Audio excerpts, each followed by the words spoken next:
Bom dia a todos! Segunda-feira, e como fazemos todo início de semana, hoje estamos novamente aqui com o nosso Report Monday Morning, com os principais indicadores do Brasil e do mundo a serem divulgados nesta semana mais curta, né? Feriado, dia do trabalho, 1º de maio na quinta-feira, mas mesmo assim, com os principais indicadores a serem divulgados no Brasil e pelo mundo durante essa semana. E no final temos algumas notícias interessantes para vocês. Então vamos lá? E começamos pelo Boletim Focus, que já saiu esta manhã. O IPCA teve uma leve queda na expectativa para o fechamento de 2025, passando de 5,57% na semana passada para agora 5,55%. Em contrapartida, em 2026, a previsão que era de 4,5% de inflação agora foi redimensionada para 4,51%. Em 2027, permanece inalterada a previsão de inflação de 4%. O PIB. Nenhuma mudança em nenhum dos horizontes de tempo. PIB mantido previsto para este ano, com crescimento de 2%, para 2026, 1,7% e 2027 em 2%.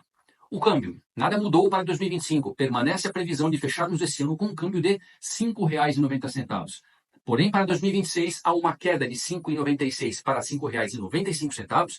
Em 2027, passou de R$ 5,89 para R$ 5,86. Selic. Todos os horizontes de tempo apresentam os mesmos números já há várias semanas. A previsão é uma Selic para este ano de 2025 em 15%, para 2026 12,5% e em 2027 10,5%. Nesta segunda-feira já saiu o dado de investimento estrangeiro direto no Brasil. Tá? É dado de março, esse novo dado que saiu hoje, e a previsão era de um investimento estrangeiro direto de 8,5 bilhões de dólares em março. Porém, os números vieram bastante abaixo dessa previsão. Tivemos a divulgação de 5,99, arredondando 6 bilhões de dólares de investimento estrangeiro direto, que é muito menor que essa previsão de 8,5 bilhões de dólares e também é muito menor do que o investimento estrangeiro direto observado em fevereiro, que foi de 9,3 bilhões. Na terça-feira, amanhã, dia 29, nós teremos a divulgação do IGPM mensal aqui no Brasil. Lembrando que em março o IGPM mensal veio em menos 0,34% e a projeção para abril é de menos 0,09%, praticamente estável. O índice de evolução de empregos do CAGED também será divulgado na terça-feira, né, relativos ao mês de março no Brasil. Lembrando que em fevereiro nós tivemos 432 mil novos empregos registrados e a previsão para esse mês de março, que será divulgado na terça-feira amanhã, é de 201 mil novos empregos registrados, ou seja, menos da metade do observado no mês de fevereiro. Também haverá divulgação do índice de confiança do consumidor, tanto na zona do euro como nos Estados Unidos, referente ao mês de abril. E teremos também amanhã a divulgação do estoque bruto de petróleo. Aliás, estoque de petróleo bruto, perdão. Esse é um dado semanal e é um dado divulgado nos Estados Unidos. Na semana passada, os estoques foram reduzidos, caíram em 4,5 milhões de barris de petróleo. Na quarta-feira, dia 30, teremos a divulgação da taxa de desemprego no Brasil. Lembrando, tá, que em fevereiro foi de 6,8%. Em março ainda não foram divulgadas as projeções, tá, mas o mercado espera números bastante similares. Tá? Também será divulgado o superávit orçamentário do Brasil no mês de março. Lembrando que em fevereiro foi de quase 19 bilhões de reais negativos. E também serão divulgados os dados de dívida bruta sobre PIB e dívida líquida sobre PIB. A dívida bruta sobre PIB veio no mês de fevereiro em 76,2% e a dívida líquida sobre PIB veio em 61,4%. Não há dados previstos, não há projeções para esses números que serão divulgados na quarta-feira. Também será divulgado na quarta o PIB trimestral e anual da zona do euro. Na quinta-feira, 1º de maio, apesar do feriado, temos aqui a divulgação dos pedidos iniciais de seguro-desemprego nos Estados Unidos, dado esse semanal. Na semana passada, foram 222 mil novos pedidos de desemprego. E para esta semana, a projeção é de 224 mil novos pedidos de seguro-desemprego, o que é praticamente um número estável, né? E também serão divulgados os pedidos contínuos de seguro-desemprego. Não há projeção para isso nesse momento, mas os dados da semana passada mostravam que os pedidos contínuos de seguro-desemprego nos Estados Unidos estavam na casa de 1.841.000 pedidos. Na sexta-feira, dia 2 de maio, teremos a divulgação do índice de preços ao consumidor mensal, referente ao mês de abril na zona do euro. Lembrando que no mês de março ele veio em 0,6%. Também haverá a divulgação do índice de preço ao consumidor anual, da mesma forma que o mensal. E nesse caso, o mês de março, que mostrava 2,2% de aumento de preços agora projeta 2,1% para abril, praticamente estável também. E haverá divulgação da taxa de desemprego, tá, dos Estados Unidos, divulgação esta mensal, referente ao mês de abril. O anterior trazia uma expectativa de 4,2% de taxa de desemprego americana, que nesse momento é projetada para se manter estável nos mesmos 4,2%. Vamos ver agora algumas notícias importantes para monitorarmos, para nos acompanharmos como investidores. Bom, o estresse na cadeia de suprimento substitui o drama das negociações na narrativa das tarifas. Matéria essa divulgada esta manhã no Investing.com. Ao que parece, nesse momento, o foco das atenções na questão da guerra tarifária começa a se deslocar das expectativas do andamento das negociações entre os Estados Unidos e algumas dezenas de países que manifestaram o desejo de atingir um acordo, para o fato de que, sim, já existe impacto real na economia com falta de insumos e mercadorias as mais diversas.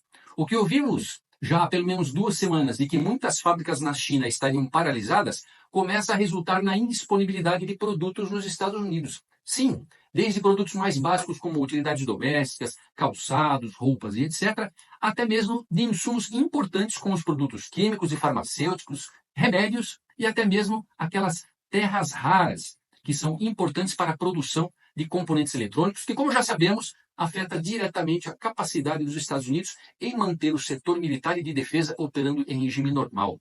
E aqui vai o meu comentário a respeito dessa notícia. É importante que resultados positivos das negociações comecem a aparecer para gerar confiança de que as coisas caminham em direção aos planos do governo americano. Caso contrário, haverá pressão adicional não só sobre o governo, mas também sobre os mercados financeiros. Se ao longo desta semana nada mudar, acredito que o mercado poderá aumentar as expectativas de recessão com esse impasse prolongado, e isso deverá se refletir na manutenção da volatilidade dos ativos financeiros, levando a novas correções para baixo no preço dos ativos. Agora, não é necessariamente uma notícia, mas é um comentário e algumas imagens que eu acompanhei ao longo desse final de semana. Muitos de vocês viram essa imagem, divulgada aí por vários meios de comunicação, de Trump e Zelensky conversando de forma reservada, ali, vamos dizer assim, em paralelo à cerimônia do enterro do Papa Francisco. Mas a imagem que ninguém viu talvez tenha sido essa. Haviam 3 cadeiras colocadas para essa conversa. Veja que uma das cadeiras foi retirada a pedido de Trump. E essa cadeira estava reservada para Macron, que entrou junto com Zelensky para essa conversa com Trump. Mas o que Trump, segundo circulam essas informações, o que Trump teria dito para Macron foi o seguinte: olha, vocês da Europa têm boicotado todas as conversas no sentido de que essa guerra termine. Vocês têm alimentado esta guerra e entre vocês aí, vários líderes europeus já manifestaram, vamos dizer assim, a opinião de que essa guerra deveria durar mais um ano e meio para enfraquecer a Rússia. Então, já que vocês não querem a paz e têm boicotado essas conversas de paz, vocês não vão participar dessa conversa. Simples assim. E para terminar, uma notícia da Reuters desta manhã, com o título Haddad defende crescimento com menos impulso fiscal e mais investimento privado. Que estranho, o cara que mais quer aumentar os impostos, falando agora em menos impulso fiscal? Bom, vamos à notícia então. Segundo Haddad, o Brasil pode fazer uma troca em vetores de crescimento com menos impulso fiscal e mais investimentos privados, conforme ele disse nesta segunda-feira. Em evento promovido pelo Banco Safra em São Paulo, Haddad afirmou que a economia brasileira tem tudo para ser impulsionada pelo consumo das famílias e investimento de empresas. Agora vamos lá. Eu acho que o consumo das famílias ele vem sendo mantido artificialmente, até por uns subterfúgios como agora, permitir que você compre café, compre picanha, compre comida para pagar em 10 vezes. Para mim isso é um absurdo, pessoal. E além disso, o outro vetor, que seria investimento das empresas, que empresas realmente estão a fim de investir no Brasil com tanta insegurança do lado político e do lado jurídico? Eu acho que isso aqui é um absurdo, cara. É um absurdo. Eu acho que o pessoal começa a querer tomar algumas ações em função da queda acentuada da aceitação do presidente Lula nas pesquisas prévias sendo feitas já para o pleito eleitoral de 2026. Eu acho que bateu o desespero e o pessoal começa agora a falar contra tudo o que fizeram até agora, fazendo um discurso vazio e que não combina com as reais intenções desse governo. Tudo isso ao meu ver, pessoal? Isso aqui não é verdade absoluta, é apenas o que eu penso a respeito.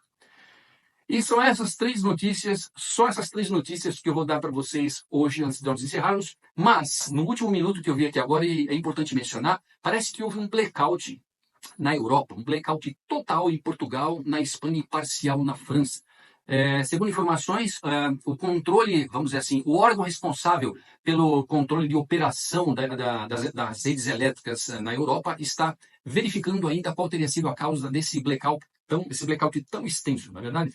Mas o que nós podemos ficar com a pulga atrás da orelha, e eu espero que não seja isso, mas é que a Rússia já falou, né, que considera que a Europa já entrou nessa guerra contra a Rússia, né, a favor da Ucrânia há bastante tempo, e que haveriam ações de retaliação nesse sentido. Então, espero que não, espero que tenha sido apenas algum acidente de percurso, alguma coisa relativa apenas à operação mesmo, à monitoração e ao controle das redes elétricas na Europa, mas, né, com o andar da carruagem, com toda essa tensão existente na Europa em função da guerra entre Ucrânia e Rússia, sempre vem à nossa mente algum outro fato que poderia ter causado isso. Espero que não, né? Espero que ao longo desse dia isso seja esclarecido e a eletricidade tenha sido restabelecida. Fico por aqui e qualquer novidade, volto a falar com vocês a qualquer momento. Um abraço.